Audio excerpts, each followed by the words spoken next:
Hey, my name's Loz, and today I was going to start doing some videos for you guys in relation to my prep for the WBFF New Zealand show, which is on the 26th of October.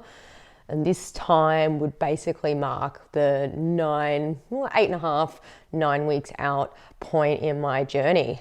The thing is, that's what it was going to be about.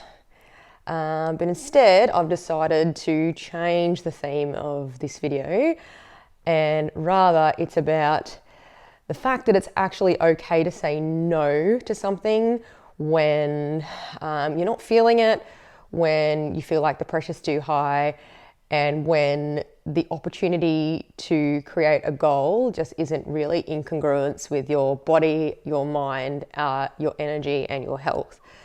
So for those of you who don't know, I basically have been doing a 40-week prep. That was the plan, to get on stage in New Zealand for the inaugural WBFF New Zealand show, which would be on October 26th.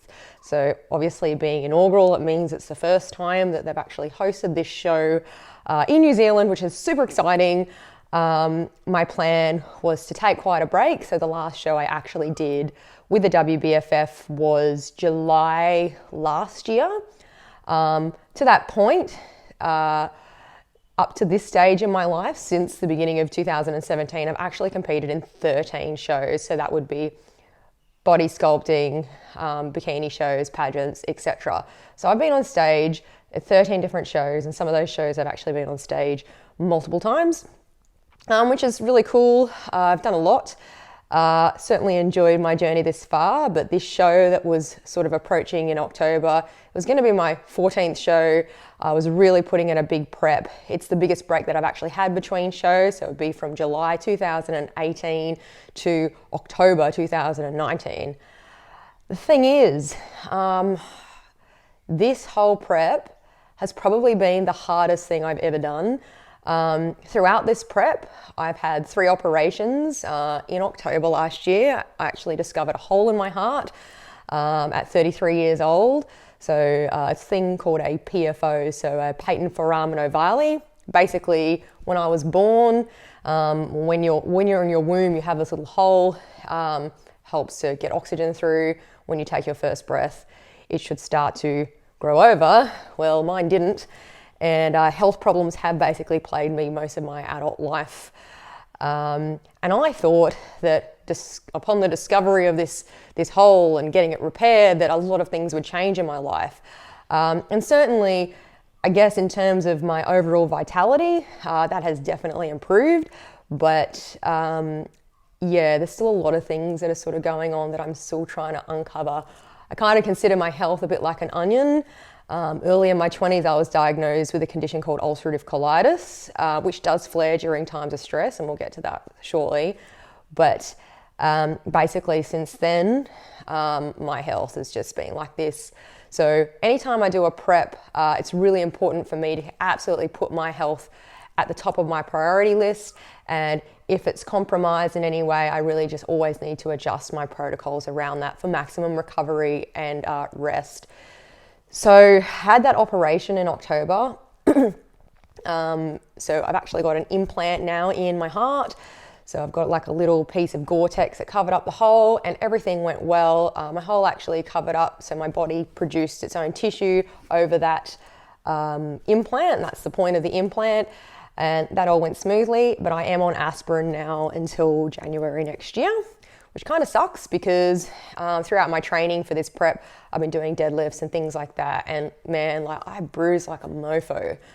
You know, I wake up with bruises wondering what the hell did I do in my sleep? But since then, I've actually had another surgery. So I had a septoplasty revision. So back in 2014, I actually had a septorhinoplasty, which means they straightened up the little piece of tissue that separates your nostrils, and I had turbinectomy, which means they basically went inside the turbinates, which are part of your nose in here, and shaved them all back. So that was kind of gross, and those 2 surgeries basically knocked me around a little bit. 2 weeks after that, surgery. I had surgery to fix a throbbing varicose vein that was in my car. So once again, time off. So basically my prep has kind of been all over the place. I have actively been trying to prep for about 32 weeks now. So sticking to, macro breakdowns, making sure that I'm always eating enough food. I've been increasing my calories significantly. There was a stage when I was nearly about 3,000 calories a day, making sure that I was training effectively, having lots of rest. The thing is, and it's really hard to sort of admit this, I am not invincible. And with my last show, so back in July last year, I was actually sick leading up to that show for a 12-week period straight, like 12 weeks. I had a parasite. So I started with shingles, ended up with a parasite, got influenza B, and then I got influenza A, and then I got a chest infection. And after I recovered, it was about a 3-week period before I got on stage, and I was super skinny. Man, I looked like shit. I did rock it though, had heaps of photo shoots, really enjoyed my time getting on stage, but I definitely learned from that experience, and I vowed never to repeat that kind of behavior. If my body was compromised and my health was compromised, I told myself that I would take time to honor that energetically, take time to sort of bring it back down, bring my stress levels down, and do everything that I could to make sure that myself was preserved, because that is my absolute, point of focus in my life. When your health is compromised, and there are days when you wake up with ulcerative colitis and man, you can't even get out of bed. Like, I have symptoms that suck. People have no idea from the outside. They see me, they're like, oh my God, look at Lauren, she's on billboards, she's got her ass out and she looks amazing and she's all tanned and she achieves all these things in business. But the reality is, like, for instance, look at that. Like, I went skiing in New Zealand, end up pushing my thumb back, like stupid shit like that. It does slow you down. So where I'm sort of going with this is that yesterday let's go back to last Thursday. I haven't eaten gluten in some time and decided to have some fish with some gluten on it, which shouldn't have been anything that was a major drama for anybody really. The problem is I was in such a heightened state of stress. I'm trying to sell a business. I'm writing a book, I'm planning a podcast, it's all exciting stuff. But, once you start compounding that and then you add a trigger of, crappy sleep, lower immune system stuff, and then eating gluten, my entire digestive system decided to shut down on Thursday night. So to put that in something that kind of makes sense to you, I ate a steak at 7 o'clock the other night. I was still tasting that steak at 12 noon the next day. So basically, my body hit a fight or flight state. So it was fighting, my digestion system just went, So I think for me, my heart hasn't really been in this prep just because of all the things that have been going on. I certainly am not where I thought I would be physically, just considering how much I've been eating, how much I've been training, how much I've been lifting. I've really put in the hard yards. But when I look at some of the girls that are getting on stage and the caliber of the competitors, it's like, I'm just a skinny white chick. I'm 34 years old. I'm a lot older than some of these girls that are getting on stage. And really, I think mentally, I would commit to anything. I'm very, very strong. I always push myself towards my goals. You could call me pig-headed, maybe, but certainly I think it took my body to actually make that decision for me and go, bitch, you gotta kind of slow the hell down. So my digestion has basically slowed right down. I've given it a few days now. I really focus on recovering, meditating, resting, sleeping, just finding the things that I really need to give a shit about in my life and getting rid of the things that don't. And my digestion has come back, obviously. So even the fact that I've decided not to continue with my prep, I think that just sort of lifted a weight off my shoulders. I've got so much shit going on right now. It's so exciting and I just can't wait to share it with you. But really, in terms of my priorities, my health is always number one. Health and wealth actually stem from the same word. So, my wealth is always in my health, and there's no way that I would let a stage compromise that. There's always going to be another comp, guys. Okay, it hasn't been wasted. You know, the 32 weeks that I put in is certainly not a waste. I've learnt so much about myself.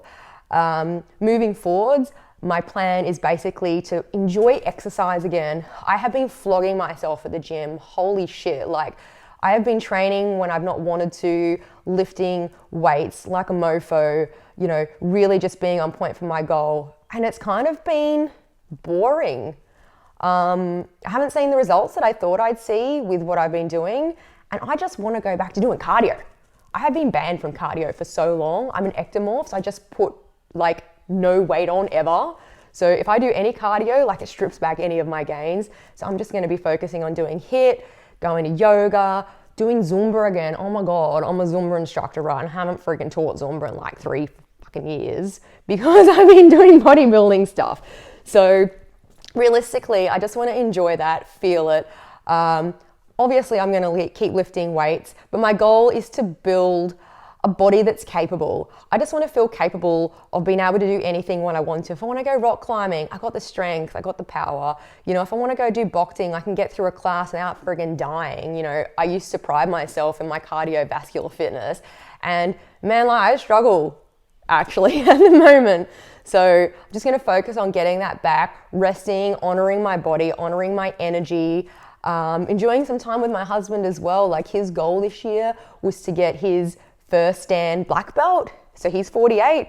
Man, he got that. He owned that and he's done it now. And he just wants to rest. So we're going to go and do some things together, do some HIIT classes together like we used to many years ago when we first met.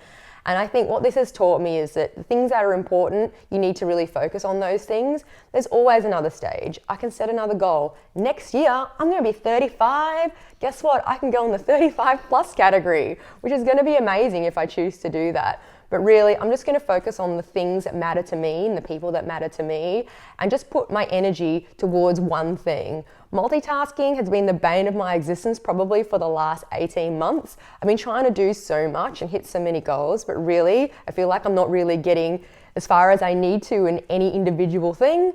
So I'm going to focus on my business, focus on myself, focus on nourishing and thriving, and I'll keep you updated. I'm going to be back. I just thought I'd share that with you because it's actually okay to say no, not now, no, not yet, or even just to say no.